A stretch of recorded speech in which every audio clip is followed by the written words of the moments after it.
ছোটখাটো রান্নাঘরে আপনাদের স্বাগত। আজকে আমি বানাবো গুঁড়ো মাছের চচ্চড়ি। পুরো মেখে চেকে কড়াইয়ের মধ্যে মেখে চেকে রান্না করব। এখানে গুঁড়ো মাছ ধুয়ে কেটে বেছে রাখা হয়েছে।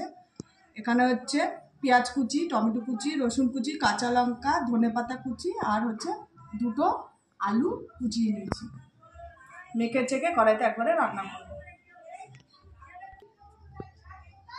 এখানে একটা কড়াই নিয়েছি, কড়াইয়ের মধ্যে সব মেখে চেকে রান্না করবো। প্রথমে দিয়ে দেবো কুচনো আলু, তারপর দিয়ে দেবো পেঁয়াজ কুচি, তারপর দিয়ে দেবো টমেটো কুচি, তারপর দিয়ে দেবো রসুন কুচি, তারপর দিয়ে দেবো জিরা, কাঁচা লঙ্কা আর দিয়ে দেবো গুঁড়ো মাছ, মৌলা মাছ গুঁড়ো,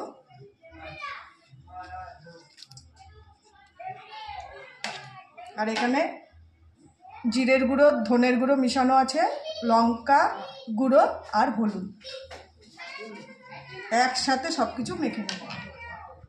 আর দিয়ে দেবো সর্ষের তেল,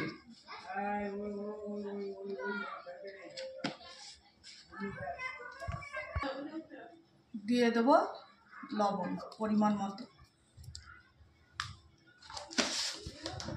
ভালো করে মেখে নেব সমস্ত মশলা দিয়ে।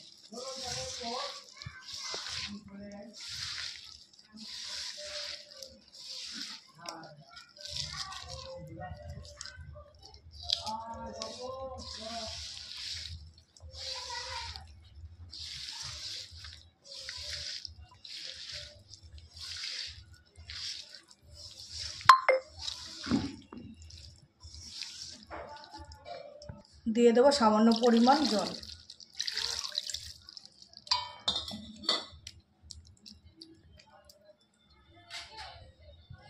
আর দিয়ে দেবো ধনেপাতা কুচি।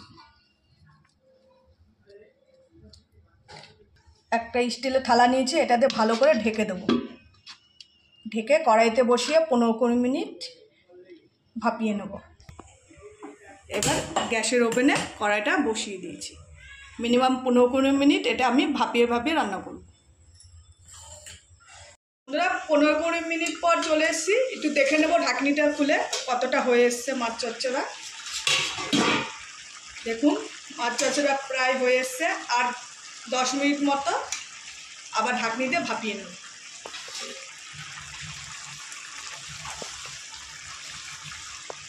একটু আলুটা দেখে নেব, আলু প্রায় সেদ্ধ হয়ে এসছে, আর একটুখানি 10 মিনিট মতো ভাপিয়ে নেব। আবার থালা দিয়ে ঢেকে দেবো। এরপর বন্ধুরা আবার চলে এসেছি, এবার দেখে নেব।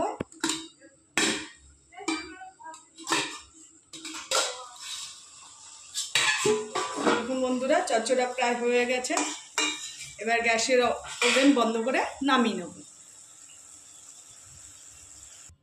বন্ধুরা এই হচ্ছে আজকে আমার গুঁড়ো মাছের চচ্চড়ি মেখে চেকে। যদি ভালো লেগে থাকে রেসিপিটি লাইক শেয়ার করে দেবেন, আর কমেন্টে জানাবেন কীরকম হয়েছে। দেখুন কত সুন্দর। আর একবার এরকম করে খাবেন মেখে চেকে, খুবই ভালো লাগবে। আর আমার চ্যানেলটি সাবস্ক্রাইব করে দেবেন। নমস্কার।